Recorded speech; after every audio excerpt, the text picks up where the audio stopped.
Okay, so we're back, and I want to be really sensitive but real. I want to say that I go to church and I love the church, and I think that we have this fear that if we talk about the hard things or the things that church might not be getting right, that it's going to make everybody look bad, and that I know I felt like, well, I can't do that because then I'm going to, you know, people that already don't believe or think that we as a collective are awful, it's going to make it worse. But I think that the exact opposite. I think the more we talk about it, the more we're going to love our people. And if we can't be a mess in the church, then where can you be a mess? It should be the safest. Should be the messiest place. Yeah.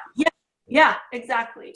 And I would just love to hear your experiences, and maybe if you have a story, because I think that our listeners can relate to feeling like this, whether it's put on ourselves or put on by other people. How have you experienced stigma in the church? And eventually, let's talk about how we can do better.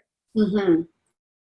Yeah, honestly, I think one of the toughest parts about dealing with mental health issues in the church is that it's so not cookie cutter. It's not like a broken foot or a broken nose, or some, like you said earlier, diabetes. It's very elusive and untouchable in a way, and so I think it really scares people, and people like to be told what to do and then to do it. And mental illness just isn't like that. Every single person, I would actually even say even special needs as well, it's just not like that. There's no such thing as this is what it's like and this is how you treat it. And so on one hand, I get it. I get sort of the hesitance and a little bit of the fear. I don't think it's necessarily a fear of the messy as much as it's a fear of making things worse, or not knowing how to talk to somebody, or, what if I do reach out and I trigger that person, or, and so I do think that's a huge part of it in the church. I think the church is full of broken people who do, for the most part, do want to help people and want to change the world, and in their humility, want to actually make this world a better place, not because they're good, but because they feel like that's what God wants, that God will empower them to do that. But with mental illness, the problem is that it can look very different. People, like you said, I don't want to be diagnosed as high functioning, because sometimes I'm so not high functioning. Sometimes I just want to run away. Like literally last night, I'm struggling in my job right now, and I was reading a personality test, and I go to those sometimes. I enjoy them. It's like, give me some wisdom. Right. Pop culture, right? But it was funny. It was saying how likely is your personality to have the feeling of wanting to run away? And it was like my personality is like quite high, like I don't, but it's quite high. And I'm like, yep, that's exactly right. And I think within the church, what happens is if we don't feel safe to run to the church, then we run away. We run somewhere else. And that's kind of what happened to me. And I don't think it's that I didn't feel, well, I think I've always been really open about my struggles.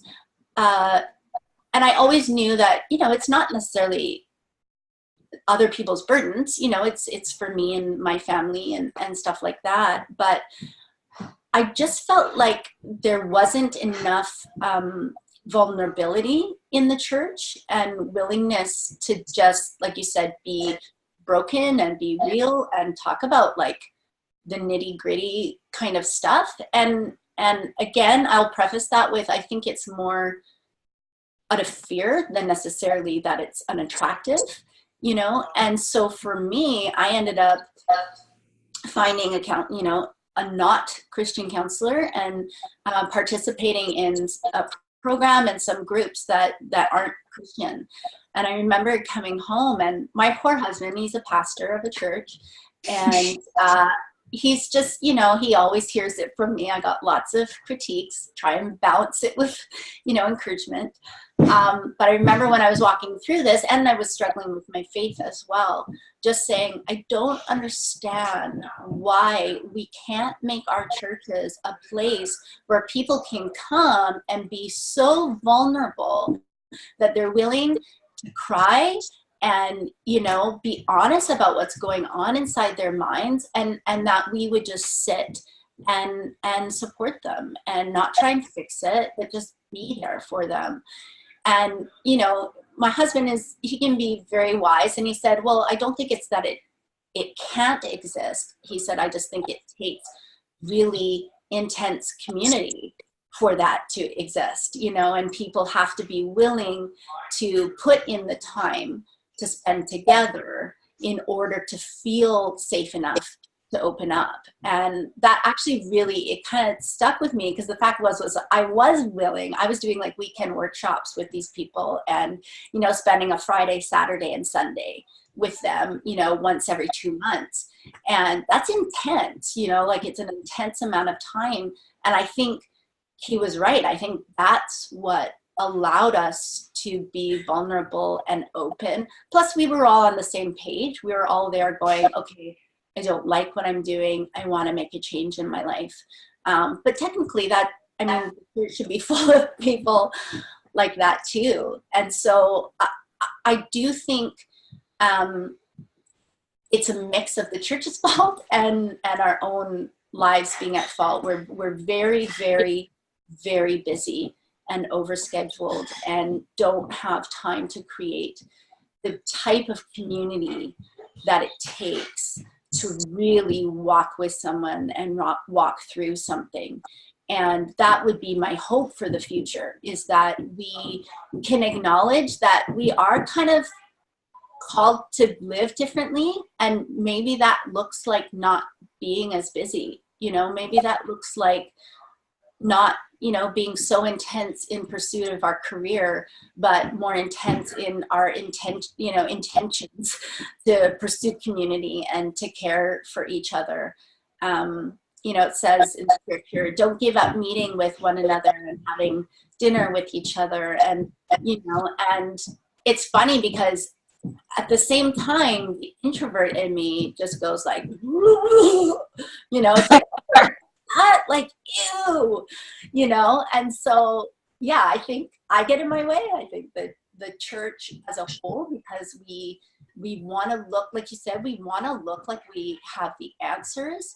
And yet, oh my goodness, I stopped a long time ago pretending like I have any answers, and when I lost my faith, I mean, that was the cruncher for me, because I couldn't even rely anymore on, God is sovereign and God has a plan and this is what it looks like. And and now I'm just like, no, that's bull. Like, we're in sin. We live in a broken world, and God doesn't want this for me. Yeah. This isn't what he's chosen for me. This is ridiculous. Will he help me through? Yeah. Absolutely. Am I still valuable? And absolutely. But to put that on God, to say that, all of this brokenness is part of the plan, for me is just like, right. Yeah. I makes a better plan. Everything happens for a reason. I think we've taken that and made it a mess. And yeah. I don't believe, right? I don't believe that it was God's plan. Like, you're going to have bipolar and you're going to do this and you're going to do that. And I found that I realize now that I always thought, well, when I'm better or when I'm healed, or if he doesn't heal me, or if I keep, like, what if I keep coming to these groups or to my friendships again and again, saying the same thing because it's happening and mine is cyclical. Then they're going to think that, I didn't try hard enough, or or my faith isn't strong enough. And that almost put a wall between me and God. And I really had to, I really found Jesus in the gray. And that's where I live right now. And I realized that I can live in some gray my entire life. I might not get there. There's not like, same with like healing not being linear. Like there's not this time where I'm going to arrive. Like when have I arrived? And, you know, I'm going to be mentally stable and, you know, me and God are going to be tight and I'm going to hear his voice. And I'm going to do exactly what he says and this and that. And I realized I got to the point where, and it was me too. It wasn't just, I almost made the church almost like I put that as the negative voice. So I have the negative voice you're talking about. It was almost like the church wouldn't think that, or you're not black and white on that issue. You know how many times, and I joke about it, but I think that I'm actually thinking it, like, you're going to get excommunicated. Rob's like, we don't excommunicate our church. I'm like, yeah, but I will be the exception. I'll be the first. I'll be the first one. You know I will. These things, right? And I think the more I've been, like you said, it's almost like we need, well, maybe we'll take sisters in mental illness or misters or both. But it almost needs that movement. Christians in mental illness, you know, right? like it needs that movement to be talked about, that, hey, like I am here and I am in the gray, and I actually meet more people there. Yeah. I meet more people in the mess than I do in the shiny that I was trying to achieve. And I have, I'm different than you in that I'm an extrovert. And I always thought, okay, I need to get up at 6 and I'm going to do my devotions. If it's not an hour, I might as well not even do it. And clearly I'm not a Christian and I don't have my highlighter and blah, blah, blah. And I don't even know where my Bible is. Yeah. And I still kind of carry that. I have to be honest. I don't get rid of that. I think that's the model this. And especially, you know, I should be submissive, or I shouldn't be called to just fall into natural leader type things. I shouldn't be like that. And the truth is, not everybody, there are some. The truth is, the vast majority, the church that I go to, the one that we're a part of, there isn't that, not very many people have actually said that to me. I've put it on. There has been some. But I think that it's been so beautiful. I don't know if it's like turning 40 and, like you said, not caring and just knowing myself. I can't strive for that anymore, because it puts an entire block between my relationship with God. And I mean, I remember sitting in different things where we wrap it up in a bow, or I really struggle with you know, faith versus fear sermons, because you sit there and you're like, okay, so my brain chemistry actually circuits and I have so much anxiety and so much fear, so I'm actually never going to get there. So clearly I have no faith.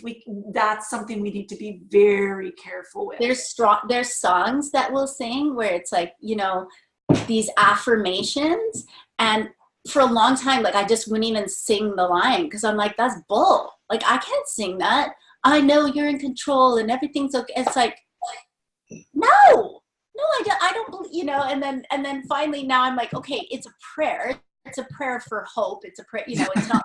I'm not stating that yes, everything is great, and I, you know, I mean, God knows.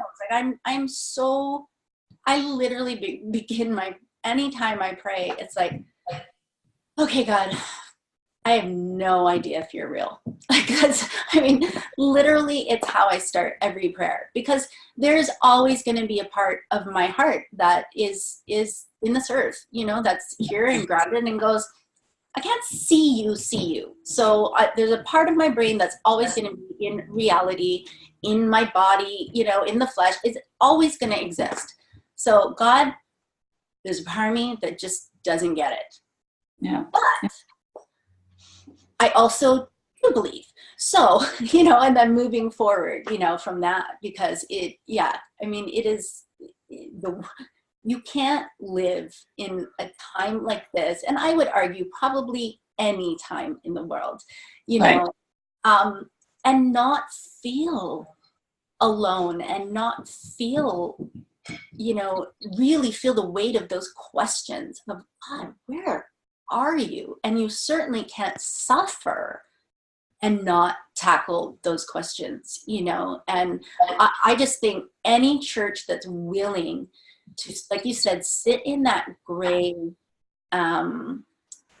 gross area where some of the really difficult questions come up, then we won't ever get fully real. I actually had a great experience one time recently, and it was when I was trying to become, after my faith was starting to kind of come back, and so I was trying to join community again, and I went to, I'm on the worship team, and I went to one of our nights where we were just meeting and talking and studying, and he was just reading something about scripture, and how much he was encouraging us to read it together and to do this, and and then kind of went around the room and asked for comments, and I'm just like, and it's always like, uh-oh. Luckily my husband wasn't there, so I'm like, I'm not going to embarrass him. I just went, I really hate reading the Bible. And I'm like, I said, it triggers me. Like, when I read it, all I can see is all these whacked things that I'm not sure I believe. And it's like, I can't find God in it. And everybody talks about, the word, and it's close to my heart. And I'm like, I feel like it pushes me away. Like, if I don't go there, I can stay connected and I can like feel God. But the second I go to the words and I start reading things, my brain just explodes and I go, what's going on? What do you mean? What does that even mean? And poor Brad gets all my questions. But it was so great because I said it, immediately regretted saying it, because I'm like, these are people I'm going to see at church every Sunday. and then somebody else sort of put up her hand and she said, I just really want to thank you for saying that. She said, because I have so had times like that where I'm thinking, this is supposed to be feeding me, but it's really just making me angry, And it was funny because it was someone I would never imagine who would say that. And then she said, and it also just reminds me, she said, because I'm not in that phase right now, also just reminds me, like, yeah, I could easily be there, like that could be me. Instead of it, she didn't make it so it's like, oh, that's you. She immediately just said, yeah, thank you. That's a tough question. Immediately, that just got us all thinking. And so for me, that was it turned out to be a good experience. I still had those moments in church, and every time I see them, I'm like, yep, I said that. Get it out loud, and they all know it. I'm going to be excommunicated. Well, I don't think my husband. And I don't. It's I hate the way my brain. Yeah, totally. Sometimes I think too. I actually feel the same way, because I appreciate that you said that, because it makes me anxious. The Bible a lot of times makes me anxious. Me too. But recently, and I think it's because for me, I struggle to not hear from women on the pulpit. I always have. I struggle, and it's not, I don't think a lot of churches are purposely choosing that, but I can't relate to the analogies, and I get really, I know that I need to work on my heart when I'm sitting there and I'm like, okay, insert sports analogy. Oh, there's the old white man quote. Awesome. Great. Right. And it's half the church relates to it, but there's 60% of us that don't. Right. And so I do get a bitter about that. And I find that I finally have found parts of the scripture that I can hold on to right now in reading about the women. And reading about who Jesus actually hung out with, the misfits, right?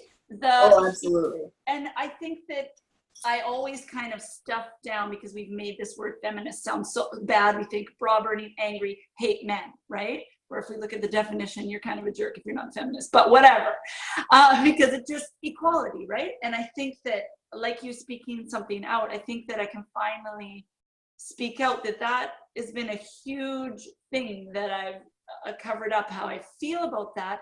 But then I looked and I didn't know, because I didn't grow up in the church. I didn't know there was stories like that in the Bible. I didn't really look.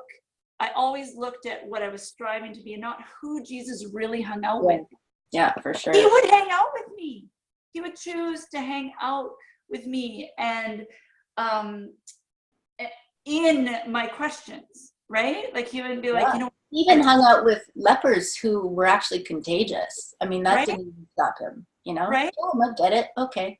And I just, for the first time, experienced and heard of the story in a different way of the woman with the problem of bleeding. Yeah. And, and how, like, to even be out in public, to even, they weren't even allowed to even talk to a man, to even come to the front and to touch the holiest of holies garment, right? And it didn't faze him, right? Like everyone else be like, oh my gosh, it's dirty, this, that. And I just thought, because I rules, right? And I thought, well, yes, I might have, like, I believe in miracles, I do. I believe some people, but the chances are that, I might not get healed. And what am I going to do with that in the meantime? And that's okay, right? I think there was always this end goal that at some point it would be gone, and that stops me from healing, thinking that it would be gone instead of being right here. And how can I love God and love Jesus if I'm judging him for making something like me? And that was like, right? Yeah. Oh, it's huge. It's a huge moment when we can finally see ourselves within the story, and I think my husband often brings that up when he's preaching. He talks about, the breadth and the width and the depth of the story. And if you can't find yourself in the story, you feel pretty lost. And when you're struggling with mental illness, I think it's like, why in the world would that be in the story? But the fact is that we know it's in the story because we're here. Yeah. We're here and we're part of the story. And so finding yourself in that and accepting that this side of, fully experiencing healing, this side of being on earth, the fact is that it's a journey for everybody. And just because our struggle is fairly visible and vocal and affects our family, the fact is that we're all in this story and have to walk kind of, whatever the burden is that we're given. And I think I used to think everybody was okay except for me, or everybody was okay except for people with mental illness or people who struggle. And it's like, no, like we're all struggling. We all walk through struggling, whether it's visible or not. And that's why I think the church needs to be instrumental and be the messiest place that you can find, because we're all admitting it. Finally going, yep, ugly, gross, whatever it is, but then loving each other regardless. Yeah. Hello. I think that's really, really important too. And I think understanding, because the fear, like you said, in medication, or the fear of this or fear of that, I think that it is such a confusing illness because it is chemical, right? That's the part that we're missing, that it is chemical, but there's other parts of it. And I think I can't relate to someone that has like a physical ailment that I don't have, but because people can relate to having like some anxiety or some of this or some of that, and they've gotten through it, that they think that you can. Whereas I think that one message that I really wanted to get out there, and I really feel like we're in a line on that, is that it's clinical is different. Like clinical is not a choice. You might experience a situational thing.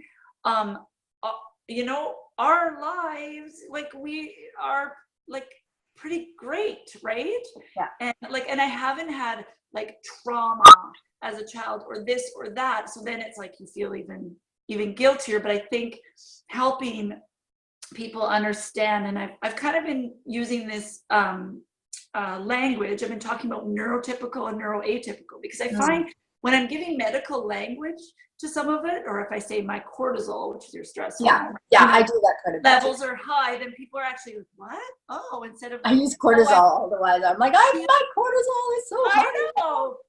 Instead of I'm feeling anxious, I'm trying to use, even though they feel weird and silly and formal, I'm finding that it's been helping, and people have neurotypical people are telling me that that is helpful to start kind of seeing it like that. And I think because it's less emotional language and more actually discussing the chemistry of our emotions, which is part of many different mental illnesses.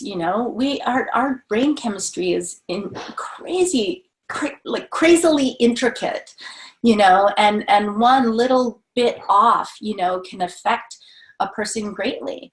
And so I often try and go out of my way to, talk about my serotonin levels and my cortisol, and, making sure that people understand that, in a way it sounds mean, but, we're all in this together, like you have cortisol, and what are your cortisol levels at?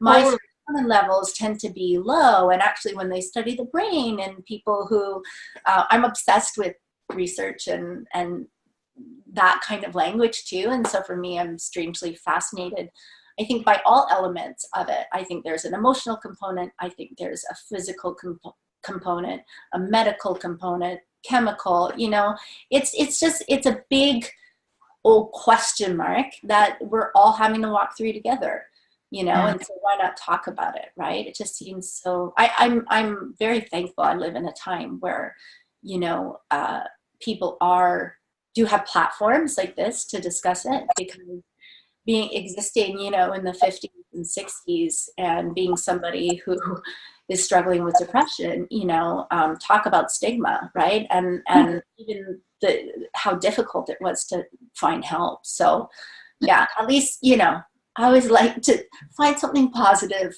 each morning as I start my day. Yeah. Well, I always think like, absolutely, I would have been labeled a hysteric, especially in a manic phase, because it's so misunderstood. I absolutely.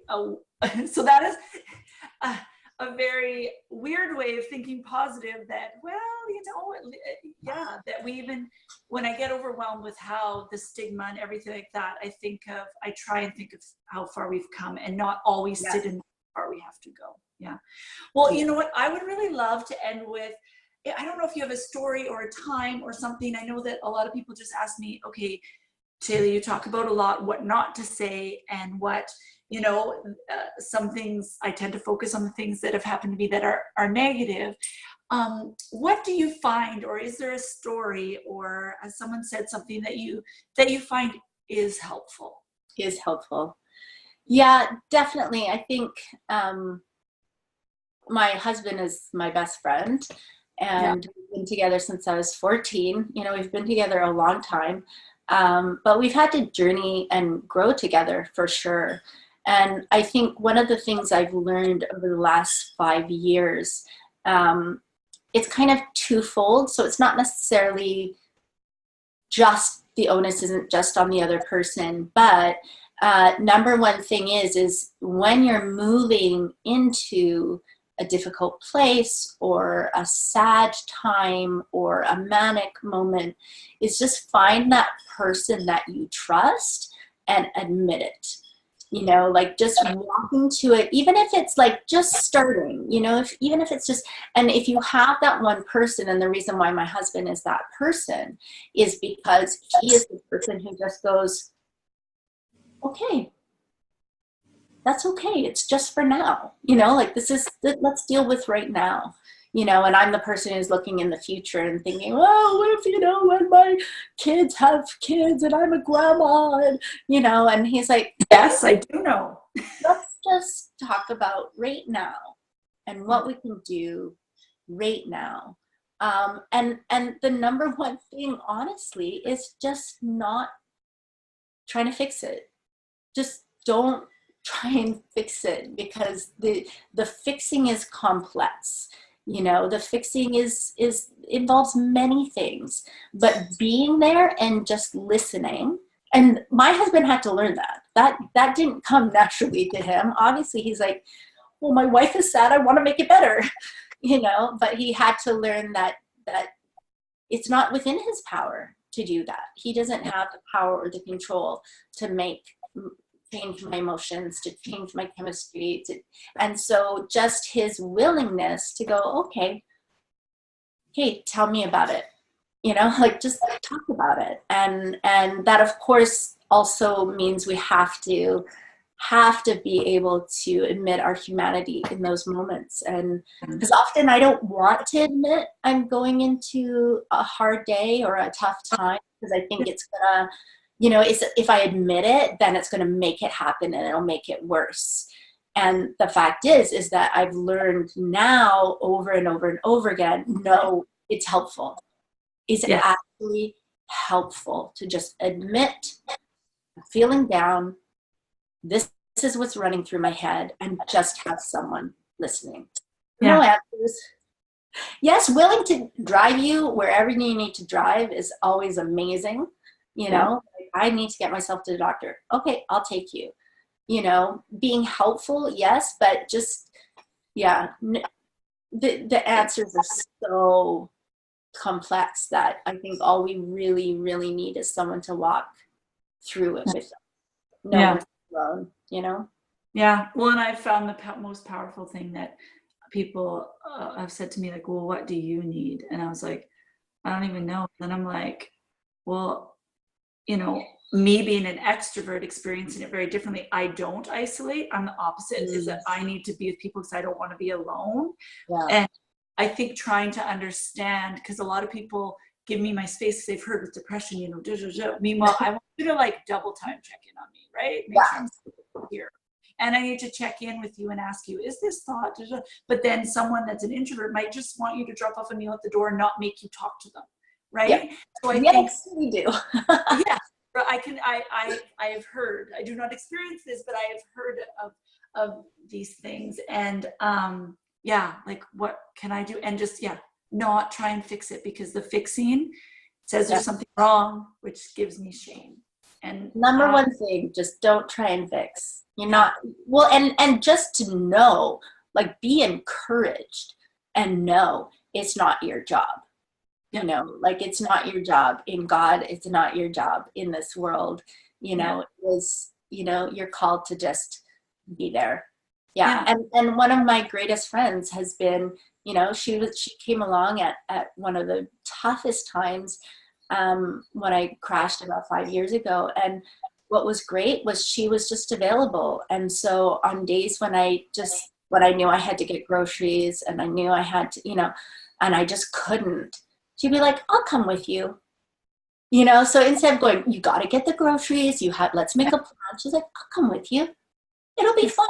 I just be like, okay, and then I found myself grocery shopping, and able to do the things that, I otherwise wouldn't have been able to do. She wasn't trying to fix anything. She was just being there for me, so definitely.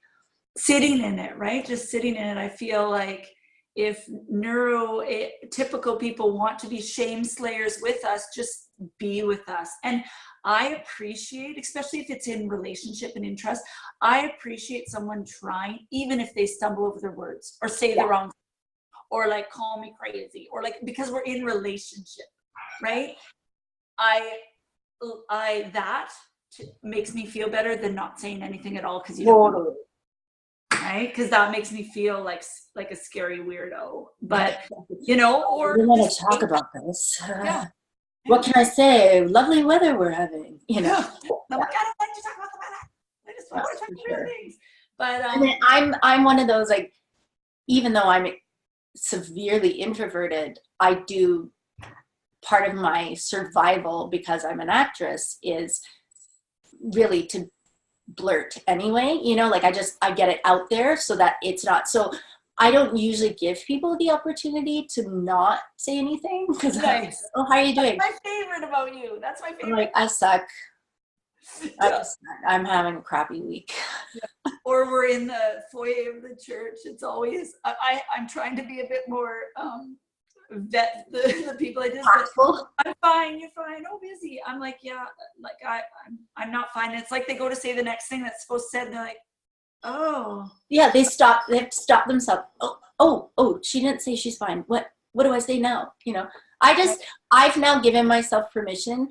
Like, I used to feel so guilty because I didn't want to see people after the service and talk to people. And I'm like, what is wrong with you? And I'm like, no, I'm just very introverted. And so for me, after I've gone to a service, I just want to reflect. I just want to kind of sit in it for a little bit. And so I just don't even do that part anymore, and I don't feel good about it anymore. I carried so much guilt for years. I'm like, oh, I come late and I leave early, and I'm like, yeah, well, I like to come late because I don't like to talk to people, and I leave early because I don't want to talk to people after the service. If I'm on a one-to-one conversation, who cares? It's going to be with someone that I know and trust, and that's okay, right? So yeah.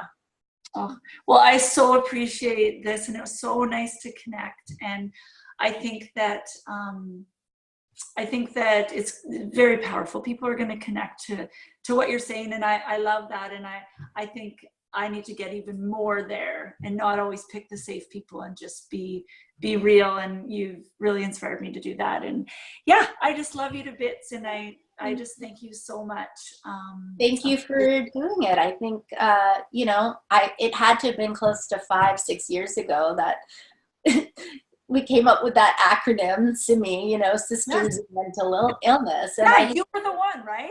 I think it's cool that, that's something that can inspire people. And, if we need to label it, let's label it. Let's say, no, we're going to do this together, because the alternative is just wrong. It's just wrong to do it alone. Yeah. Well, thank you again, and thank everybody for watching. Love you to bits, and hopefully, okay. I'm always willing to talk, share my story, anything like that. So well, that's a good question. Could people follow you on Instagram, or how would they connect? Yeah, they can follow me on Instagram. It's just my name. Same with Twitter, and also on Facebook. Perfect. Awesome. That's awesome. I'll put that in the post for sure, because I'm sure that, people, I love that you're open to questions. I connect with people all that, some random person over here. I'm like, yeah, sure, I'll talk to them, because I don't carry the weight of feeling like I have to change them. Often people just need to talk. So I love that. I love that. But I hate the phone. That's the only thing. I'll text you and, type. I'm great at that, but telephone, not going to happen. It's too aggressive. Calling is aggressive. And then it rings and then there's noise and it's too aggressive. Do not call her. Doesn't even matter if I have caller ID. It's like someone will call me and I'm like, okay, I'm gonna answer it. Yeah, no, I can't. And then I'll just pick up my phone and call them. Call them back. And then I'm okay. That's one thing I'm still dealing with. Yeah. Someday. Awesome. Well, thank you again. You're welcome. Okay, bye. Bye.